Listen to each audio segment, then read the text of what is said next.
आज पढ़ेंगे मार्च का MCQ क्वेश्चन। तो पहला क्वेश्चन है, तो केंद्र सरकार ने नई दिल्ली के राष्ट्रपति भवन में मुगल गार्डन का नाम बदलकर अमृत उद्यान कर दिया गया है। और मुगल गार्डन को किस वर्ष डिजाइन किया गया था? तो 1917 में। मुगल गार्डन को किस वर्ष डिजाइन किया गया था? 1917 में डिजाइन किया गया था मुगल गार्डन को। निम्नलिखित में से किस राज्य ने वार्षिक ऑरेंज फेस्टिवल वर्ष 2023 का तीसरा संस्करण मनाया है? तो नागालैंड ने। नागालैंड ऑरेंज फेस्टिवल का तीसरा संस्करण मनाया है। ऑरेंज फेस्टिवल वर्ष 2023 का तीसरा संस्करण किस राज्य ने मनाया है? तो नागालैंड ने। ऑरेंज फेस्टिवल कौन मनाया है? तो नागालैंड। ऑरेंज फेस्टिवल नागालैंड है। तो ई गवर्नेंस मोड में पूरी तरह से स्थानांतरित होने वाला पहला भारतीय केंद्र शासित प्रदेश बन गया है तो जम्मू कश्मीर है। ई गवर्नेंस मोड में पूरी तरह से स्थानांतरित होने वाला पहला भारतीय केंद्र शासित प्रदेश बन गया है तो जम्मू कश्मीर बन गया है। अंडमान और निकोबार द्वीप समूह के कितने द्वीप का नाम परमवीर चक्र विजेताओं के नाम पर रख दिया गया है? तो 21 द्वीप का नाम अब जितना परमवीर चक्र विजेता हैं उसके नाम पे रख दिया गया है। अंडमान के 21 द्वीप का नाम परमवीर चक्र विजेताओं के नाम पे रख दिया गया है। अमित शाह ने किस राज्य में एक पोलो प्लेयर के 120 फीट ऊंची प्रतिमा बनाया है? तो मणिपुर में। मणिपुर में एक पोलो प्लेयर का 120 फीट ऊंचा प्रतिमा बनाया है अमित शाह ने। कहाँ? तो मणिपुर में। बिहार सरकार अब जाति सर्वेक्षण जनगणना शुरू करेगा। बिहार सरकार जाति सर्वेक्षण जनगणना शुरू किया है। केंद्रीय कृषि और किसान कल्याण मंत्री नरेंद्र सिंह तोमर ने किस राज्य के पूर्वोत्तर कृषि कुंभ 2023 का उद्घाटन किया है? तो मेघालय में। पूर्वोत्तर कृषि मुख्य कुंभ का उद्घाटन मेघालय में हुआ है। किसने किया है? तो नरेंद्र सिंह तोमर ने किया है। पूर्वोत्तर कृषि कुंभ 2023 का उद्घाटन मेघालय में। पूर्वोत्तर कृषि कुंभ का उद्घाटन कहाँ हुआ है? तो मेघालय में। राष्ट्रपति मुर्मू ने राजस्थान में भारत स्काउट एंड गाइड्स के 18वें राष्ट्रीय जम्बूरी का उद्घाटन किया गया है। तो 18वें राष्ट्रीय जम्बूरी का उद्घाटन कहाँ हुआ है? तो राजस्थान। किसने किया है? तो राष्ट्रपति द्रौपदी मुर्मू ने 18वें राष्ट्रीय जम्बूरी का उद्घाटन कहाँ किया है? तो राजस्थान में। यूविन को निम्नलिखित में से किस उद्देश्य के लिए लॉन्च किया गया है? यूविन किस उद्देश्य के लिए लॉन्च हुआ है, आया है यूविन? तो भारत के सार्वभौमिक टीकाकरण कार्यक्रम का डिजिटलीकरण करना। टीकाकरण कार्यक्रम को डिजिटलीकरण करना। यूविन आया है किस लिए? तो टीकाकरण कार्यक्रम को डिजिटलीकरण करना। तमिलनाडु सर्कल के तहत डाक विभाग ने 60 वर्ष की आयु पर एक विशेष कवर जारी किया है। तो IMSC डाक विभाग ने 60 वर्ष की आयु पर एक विशेष कवर जारी किया है। तमिलनाडु सर्कल के तहत डाक विभाग ने 60 वर्ष की आयु पर एक विशेष कवर जारी किया है। तो IMSC।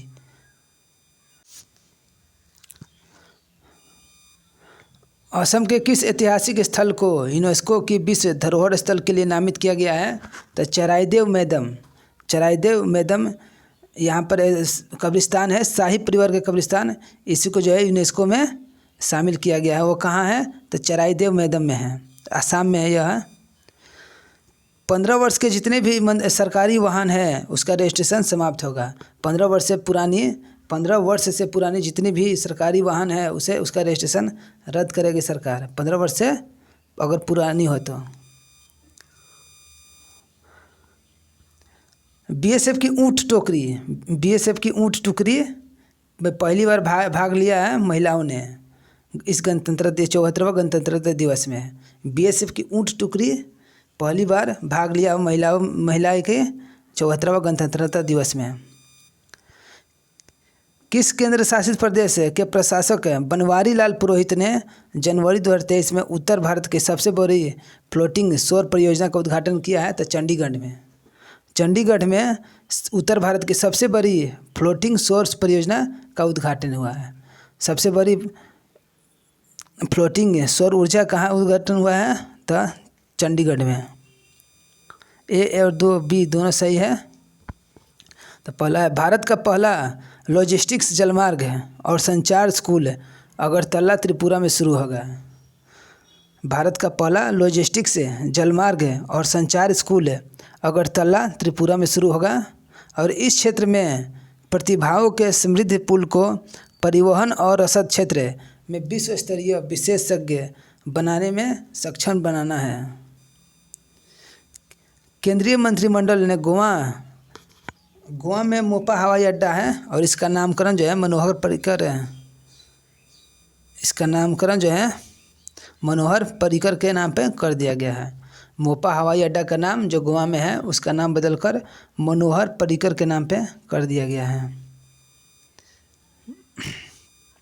SR 2022 के संबंध में निम्नलिखित कथनों पर विचार करें। ए और बी दोनों सही है। तो पहला है NGO प्रथम द्वारा शिक्षा की वार्षिक स्थिति रिपोर्ट ASER 2022 जारी की गई है। और दूसरा है रिपोर्ट के अनुसार छात्रों के नामांकन पूर्व महामारी के स्तर से अधिक हो गए हैं।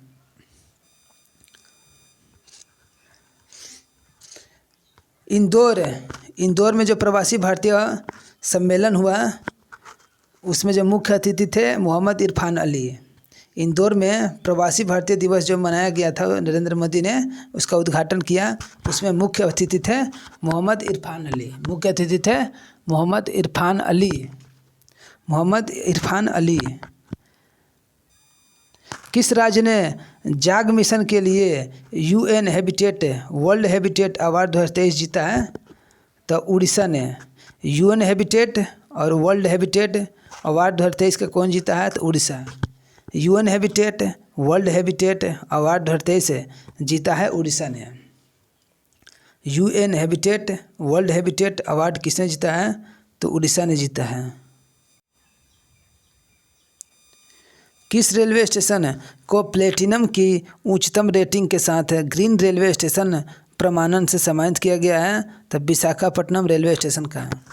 विशाखापट्टनम रेलवे स्टेशन का नाम जो है ग्रीन रेलवे स्टेशन प्रमाणन किया गया है। तो ग्रीन रेलवे स्टेशन के प्रमाणन जो है किसको किया गया है? तो विशाखापट्टनम रेलवे स्टेशन को ग्रीन रेलवे स्टेशन। तेलंगाना की पहली महिला मुख्य सचिव के रूप में कार्यभार किसने संभाली है? तो शांति कुमारी ने। शांति कुमारी ने तेलंगाना की पहली महिला मुख्य सचिव के रूप में कार्यभार संभाली है। स्टेम नवाचार शिक्षण केंद्र का उद्घाटन चेन्नई में हुआ है और किसने किया है? तो अमेरिकन इंडिया फाउंडेशन ने। स्टेम नवाचार और शिक्षण केंद्र का उद्घाटन जो चेन्नई में हुआ है किसने किया है? तो अमेरिकन इंडिया फाउंडेशन ने। American India foundation. यूनेस्को ने अंतर्राष्ट्रीय शिक्षा दिवस 2023 को अफगान लड़कियों और महिलाओं को समर्पित करने का निर्णय लिया है। यह दिन कब मनाया जाता है? तो 24 जनवरी को मनाया जाता है। यह जो है 24 जनवरी को मनाया जाता है। न्यूजीलैंड के प्रधानमंत्री के रूप में जेसिका अर्डन की जगह किसने ली है? तब न्यूजीलैंड का प्रधानमंत्री जो बन गया है वह क्रिस हिपकिंस है। पहले थी जेसिका अर्डन, अब बन गए हैं क्रिस हिपकिंस। पहली बार लगभग 8,50,000 की गिरावट आई है जनसंख्या में 61 वर्षों के बाद। वो पहली बार है। तब भारत की जनसंख्या 8,50,000 की गिरावट आई है 61 वर्षों में पहली बार। लुइज इनसोसिया लुला डी सिल्वा ब्राज़ील के राष्ट्रपति है। लुला डी सिल्वा कहाँ का राष्ट्रपति है? तो ब्राज़ील का। लुला डी सिल्वा राष्ट्रपति है ब्राज़ील का। COP 28 UAE में हुआ। COP 28 UAE में हुआ। उसकी अध्यक्षता किसने किया था? तो सुल्तान अल जबर ने किया था। COP 28 UAE में हुआ। उसका अध्यक्षता सुल्तान अल जबर ने किया। क्रोएशिया देश जो है अपना कुना मुद्रा से यूरो मुद्रा में आ गया। क्रोएशिया का जो मुद्रा था कुना मुद्रा था और यूरो मुद्रा में स्विच कर गया और यह 20वां जो है सदस्य बन गया है यूरो जोन का। 20वां सदस्य यूरो जोन का कौन है? तो क्रोएशिया है। इसका कुना मुद्रा था उसमें से हटकर यूरो मुद्रा में स्विच हो गया और 20वां सदस्य बन गया है यूरो जोन का। अमेरिकी प्रतिनिधि सभा के अध्यक्ष के रूप में किसे चुना गया है? तो केविन मैकार्थी को। अमेरिकी प्रतिनिधि सभा के अध्यक्ष जो है केविन मैकार्थी बन गई है। पोखरा हवाई अड्डा कहाँ है? नेपाल में। यह चीन के सहयोग से बना था। पोखरा हवाई अड्डा नेपाल में है और यह चीन के सहयोग से बना था। श्रीलंका के ऋण पुनर्गठन कार्यक्रम का समर्थन करने वाला देश पहला है तो भारत है। श्रीलंका के ऋण पुनर्गठन कार्यक्रम का समर्थन करने वाला पहला देश कौन सा है? तो भारत है।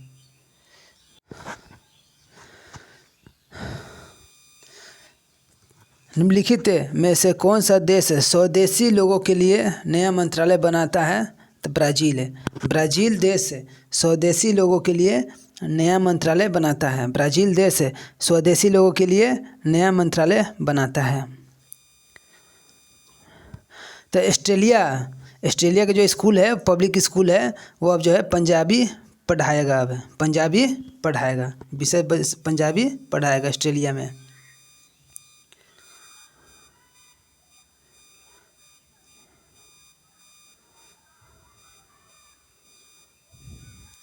विश्व बैंक के अनुसार किस दक्षिण एशियाई देश को अर्थव्यवस्था सबसे कमज़ोर है? तो पाकिस्तान की। विश्व बैंक के अनुसार किस दक्षिण एशियाई देश की अर्थव्यवस्था सबसे कमज़ोर है? तो पाकिस्तान की अर्थव्यवस्था सबसे कमज़ोर है।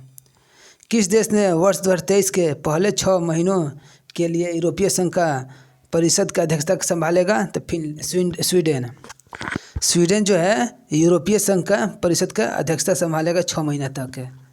यूरोपीय संघ का भी अध्यक्षता किसके पास? तो स्वीडन के पास रहेगा। यूरोपीय संघ की अध्यक्षता स्वीडन के पास 6 महीना तक रहेगा। गैबोन का नया प्रधानमंत्री कौन है? तो एलन क्लाउड्स बिल्ली बाईजी। गैबोन का प्रधानमंत्री जो है एलन क्लाउड बिल्ली बाईजी। तो बिल्ली याद करना है, बिल्ली बाईजी। बिल्ली बाईजी है गैबोन का प्रधानमंत्री है।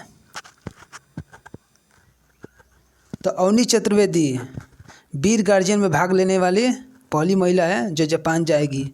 अवनी चतुर्वेदी एक लड़ाकू पायलट है और वीर गार्जियन में भाग लेने जाने वाली पहली भारतीय है जो जापान जाएगी। पहली भारतीय महिला है जो जापान जाएगी। अवनी चतुर्वेदी कहाँ जाएगी?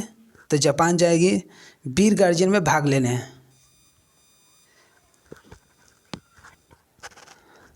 तो जैविक गठन का विस्तार करने के में शीर्ष 3 देशों में नहीं है। तो ब्राज़ील नहीं है, तो श्रीलंका है, उरुग्वे है और अर्जेंटीना है।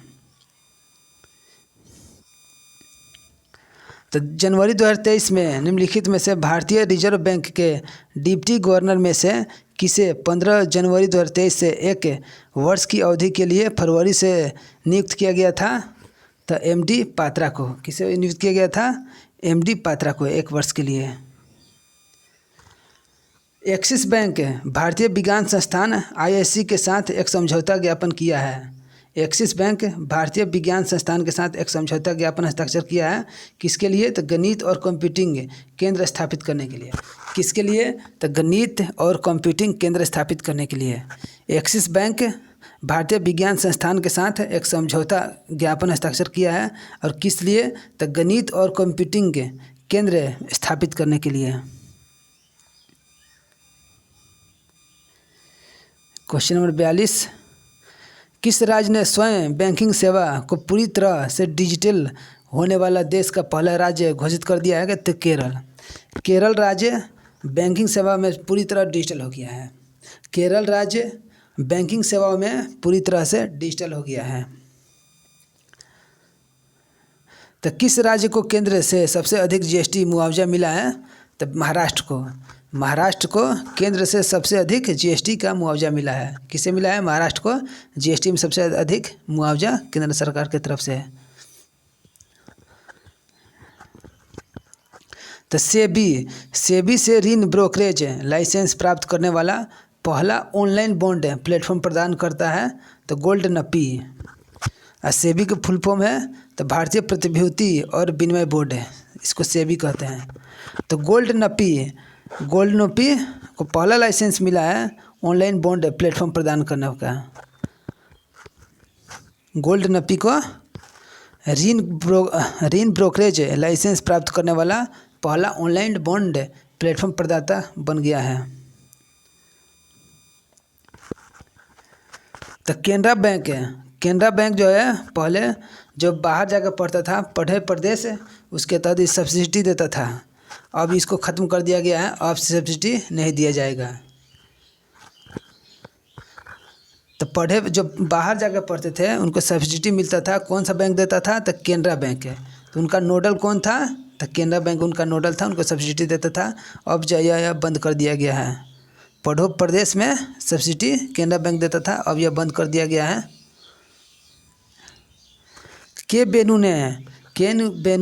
के बेनू आत्मकथा लिखा है। ओरन वेसान तिंतो अपनी इसकी किसकी कथा है? तो ओरेन सेन तिंतो कथा है, के बेनू का आत्मकथा है। और इसी के लिए जो है फेडरल बैंक लिटरेरी अवार्ड मिला है इसको। के बेनू की अपनी आत्मकथा ओरेन वेसान तिंते कथा के लिए जो है फेडरल बैंक लिटरेरी अवार्ड मिला है। भारतीय रिजर्व बैंक आरबीआई ने कहा कि किसी भी बैंक में 5% से अधिक हिस्सेदारी हासिल करने के इच्छुक किसी भी व्यक्ति को नियामक से पूर्व अनुमोदन की आवश्यकता होगी। अगर बैंक में 5% से अधिक जो है शेयर लगाएंगे हम, तो उसका जो है नियामक से पूर्व अनुमोदन की आवश्यकता होगी। कितना परसेंट पे? 5% पे। नियामक से पूर्व अनुमोदन की आवश्यकता होगी 5% पे। Question number 48। तो सरकार की किस प्रमुख पहल ने नई दिल्ली में आयोजित डिजिटल इंडिया अवार्ड 2022 में नागरिक के डिजिटलीकरण सशक्तिकरण श्रेणी में प्लेटिनम पुरस्कार जीता है? तो ई नाम नागरिकों के डिजिटल सशक्तिकरण श्रेणी में प्लेटिनम पुरस्कार किसे मिला है? तो ई नाम को मिला है। ई नाम को मिला है। विश्व बैंक ने वित्त वर्ष 2023 में भारत की आर्थिक वृद्धि कितनी % धीमी होने को भविष्यवाणी की है? तो 6.9% के धीमी होने का भविष्यवाणी की है। किसने? तो विश्व बैंक ने। तो क्वेश्चन नंबर 50वां। तो किस बैंक ने national e governance services limited NESL के सहयोग से ई बैंक गारंटी सुविधा शुरू की है? तो SBI ने। ई बैंक गारंटी सुविधा किसने गारंटी सुविधा शुरू की है? तो SBI ने। ई बैग गारंटी सुविधा शुरू की है SBI ने। Question number 51। तो किस वित्तीय सेवा कंपनी को ऑनलाइन भुगतान एग्रीगेटर के रूप में काम करने के लिए RBI ने सैद्धांतिक मंजूरी मिली है? तो भारत पे को। किसको? तो भारत पे को। किस वित्तीय सेवा कंपनी ने भारत में अपने गर्ल्स फॉर टेक कार्यक्रम के नए चरण का घोषणा किया है? तो मास्टर कार्ड है। मास्टर कार्ड ने क्या घोषणा किया है? तो गर्ल्स फॉर टेक कार्यक्रम किसने स्टार्ट किया है? तो मास्टर कार्ड है। गर्ल्स फॉर टेक कार्यक्रम मास्टर कार्ड ने शुरू किया है।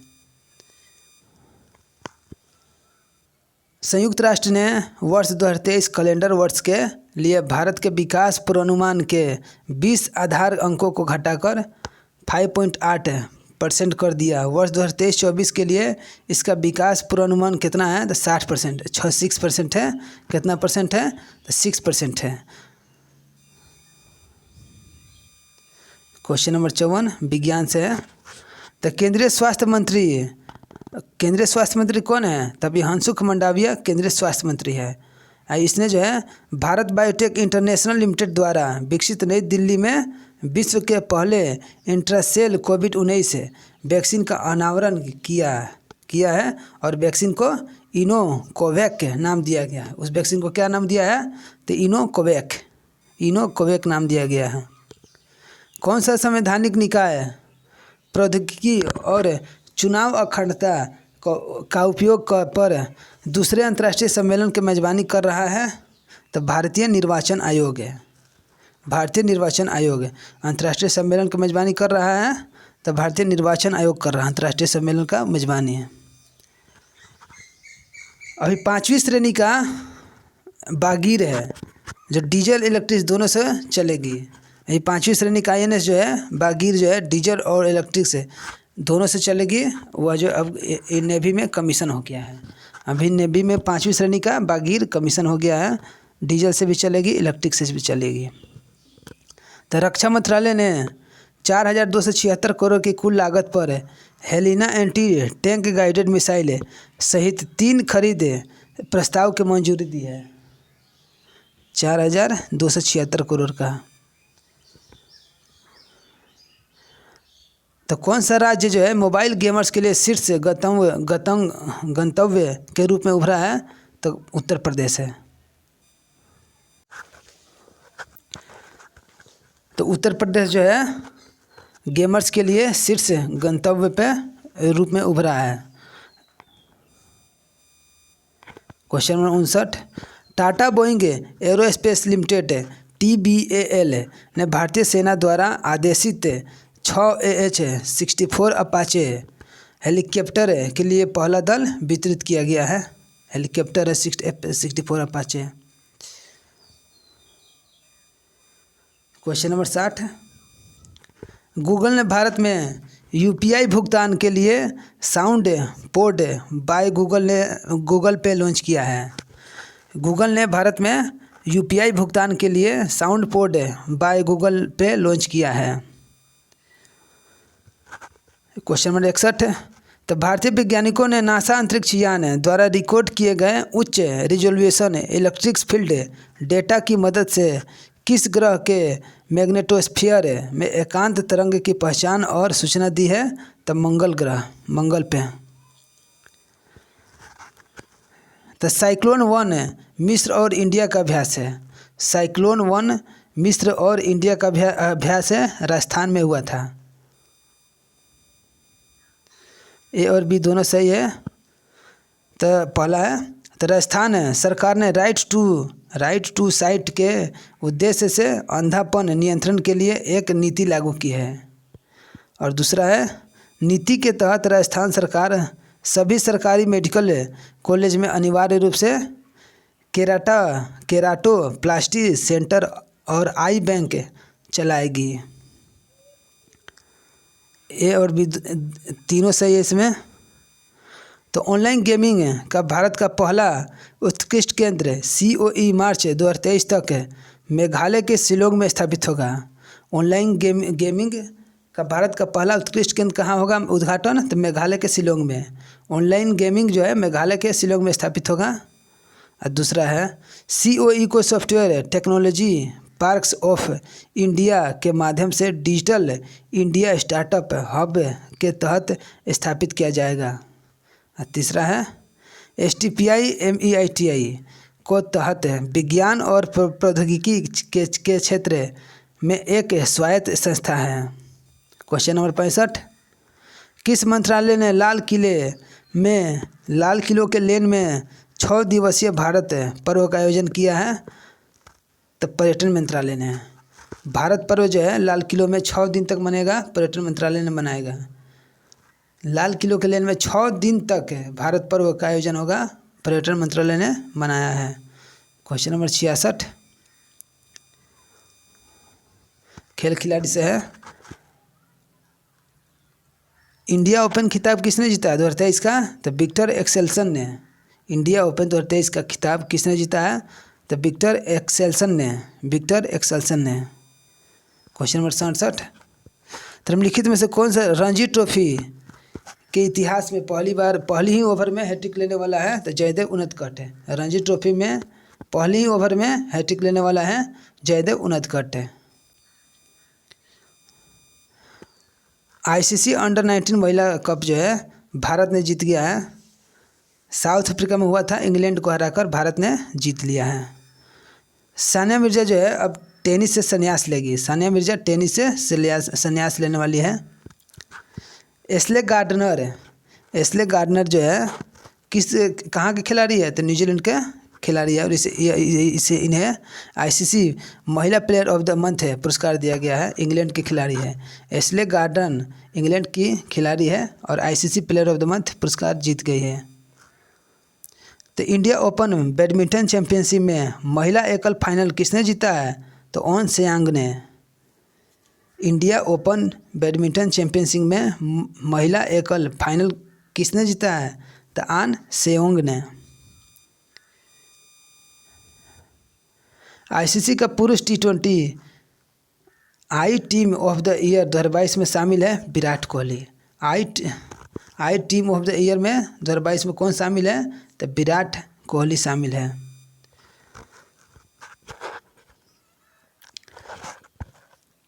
तो पुरुष हॉकी विश्व कप 2023 कटक में कटक उड़ीसा में वो जो होगा, यह जो उद्घाटन हुआ था किस बाराबती स्टेडियम में इसका उद्घाटन हुआ था।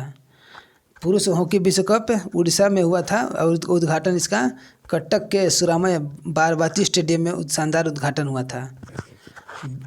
विश्व पुरुष हॉकी का उद्घाटन कहाँ हुआ था? तो उड़ीसा के बाराबती स्टेडियम में। हॉकी पूछे कहाँ हुआ था? तो उड़ीसा में हॉकी हुआ था इस बार वर्ल्ड कप हॉकी का। बाउल लाइन NSCI all India snooker open 2023 के फाइनल में आदित्य मेहता को 9-6 से हराकर किसने जीत हासिल की है? तो लक्ष्मण रावत ने हरा दिया है 9-6 के मुकाबले से।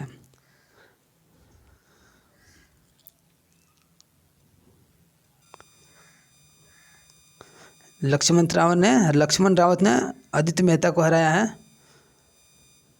हुगो लोरेंस ने जनवरी 2023 में अंतर्राष्ट्रीय फुटबॉल से अपनी सेवानिवृत्ति की घोषणा की है। इन्होंने निम्नलिखित में से किस राष्ट्रीय टीम के लिए खेला है? तो फ्रांस के लिए। हुगो लोरेंस जो है फ्रांस के फुटबॉलर थे जो अब जो है हट गए हैं खेलने से, सेवानिवृत्त हो गए हैं। क्वेश्चन नंबर 76 है आईसीसी पुरुष T20 cricket of the year पुरस्कार सूर्य कुमार यादव को मिला है। बेल्जियम को पेनाल्टी शूट में किसने हरा दिया है? तो जर्मनी ने बेल्जियम को पेनाल्टी शूट में हराकर वर्ल्ड कप जीत गया, जो उड़ीसा में हुआ था। 5-4 से हराकर जर्मनी जीत गया है। बेल्जियम को हराकर जर्मनी ने जीत लिया है इस बार का वर्ल्ड कप हॉकी का। तो किस देश ने उत्कृष्ट महिला क्रिकेटर को सम्मानित करने के लिए डेबी हाकले मेडल की शुरुआत की घोषणा की है? तो न्यूजीलैंड ने। किस देश ने उत्कृष्ट महिला क्रिकेटर को सम्मानित करने के लिए डेबी हाकले मेडल की शुरुआत की घोषणा की है? तो न्यूजीलैंड ने। क्रिकेट में भारत ने तिरुवनंतपुरम केरल में तीसरे और अंतिम एक दिवसीय मैच में श्रीलंका को 317 रन के सबसे बड़ी अंतर से हराकर इतिहास रच दिया है। इंडिया जो है श्रीलंका को 317 रनों का अंतर से हरा दिया है। इंडिया श्रीलंका को सबसे ज़्यादा अंतर 317 रनों को अंतर से हरा दिया है। ऑस्ट्रेलिया ओपन 2023 में स्टेफानोस सिपास को हराकर किसने जीत लिया है? तो नोवाक जोकोविच ने जीत लिया है। ऑस्ट्रेलिया ओपन किसने जीता है 2023 का? तो नोवाक जोकोविच। हारा कौन है? स्टेफानोस सिपास ने। क्वेश्चन नंबर 81 तो गृह मंत्रालय ने 25 जनवरी 2023 को पद्म विभूषण कितने को दिया गया है? तो 6 को पद्म विभूषण दिया गया है। अमेरिकी राष्ट्रपति जो बाइडेन द्वारा उत्तर कोरिया के मानवाधिकारों के लिए विशेष दूत के रूप में किसे नामित किया गया है? तो जूली टर्नर को अमेरिका के राष्ट्रपति जो बाइडेन ने भेजा है। कहाँ? तो उत्तर कोरिया में भेजा है मानवाधिकारों के लिए। मानवाधिकार के विशेष दूत बनाकर जूली टर्नर को भेजा गया है नॉर्थ कोरिया में। क्वेश्चन नंबर 83 तो इंडिया यूके अचीवर्स ऑनर्स द्वारा लाइफ टाइम अचीवमेंट किसे दिया गया है? तो मनमोहन सिंह को। लाइफ टाइम अचीवमेंट अवार्ड किसे दिया गया है? तो मनमोहन सिंह को। कौन देता है? तो India UK achievers Manmohan Singh को लाइफ टाइम अचीवमेंट मिल गया है। क्वेश्चन नंबर 84 तो निम्नलिखित में से किसे व्यापार और उद्योग के क्षेत्र में पद्मश्री पुरस्कार मिला है? तो राकेश राधेश्याम झुंझुनवाला। व्यापार और उद्योग के क्षेत्र में पद्मश्री किसे मिला है? तो राकेश राधेश्याम झुंझुनवाला।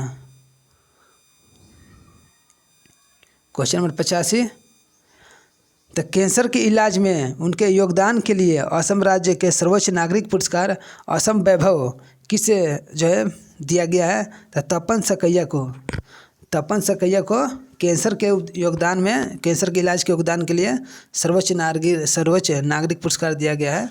असम वैभव किसे मिला है? तो तपन सकैया को असम वैभव मिला है। असम का सर्वोच्च पुरस्कार है यह। कैंसर में काम करते थे तपन सकैया, कैंसर के इलाज में। तो अंतर्राष्ट्रीय भारतीय प्रवासी द्वारा लिखित इंडियाज नॉलेज सर्वे प्रेमी द न्यू डॉन नामक एक पुस्तक जो है किसने लिखा है? तो अश्वनी फर्नांडिस ने। द न्यू डॉन लिखा है अश्वनी फर्नांडिस ने। डॉन कौन है? तो अश्वनी जो है डॉन है।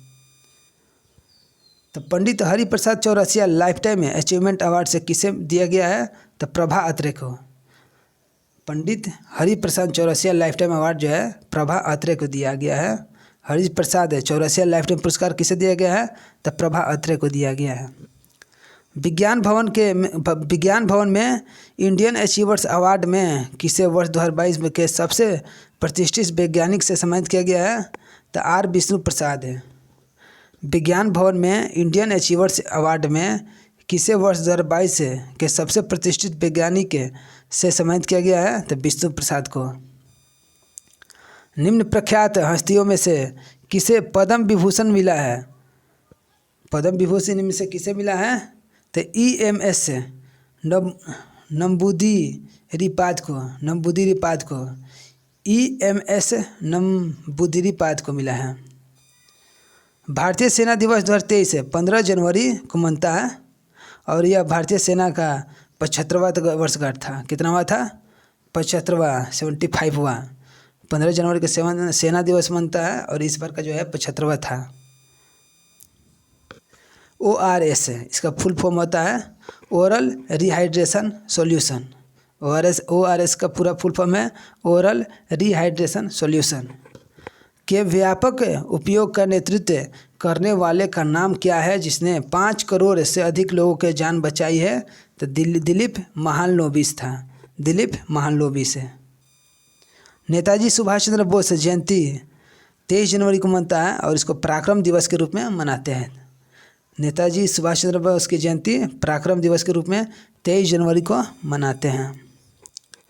नई दिल्ली में ब्रेविंग्स ए वायरल स्टोर में इंडियाज कोविड-19 वैक्सीन स्टोरी नामक पुस्तक को आधिकारिक तौर पर किसने लॉन्च किया है? तो मनसुख मंडाविया ने। किसने लॉन्च किया है? मनसुख मंडाविया ने। Question number 94। ग्रीस के पूर्व और अंतिम राजा का नाम बताइए जिसने वर्ष 1974 में देश के गणतंत्र बनने से पहले ग्रीस पर शासन किया था? तो कॉन्स्टेंटाइन द्वितीय। देश के जो गणतंत्र होने से पहले जो शासन किया था 1974 में वह था कॉन्स्टेंटाइन ग्रीस का था यह। हाल ही में नागरिक उड्डयन महानिदेशक DGCA के रूप में किसे नियुक्त किया गया है? तो विक्रम देवदत्त को। किसे नामित किया गया? विक्रम देवदत्त को।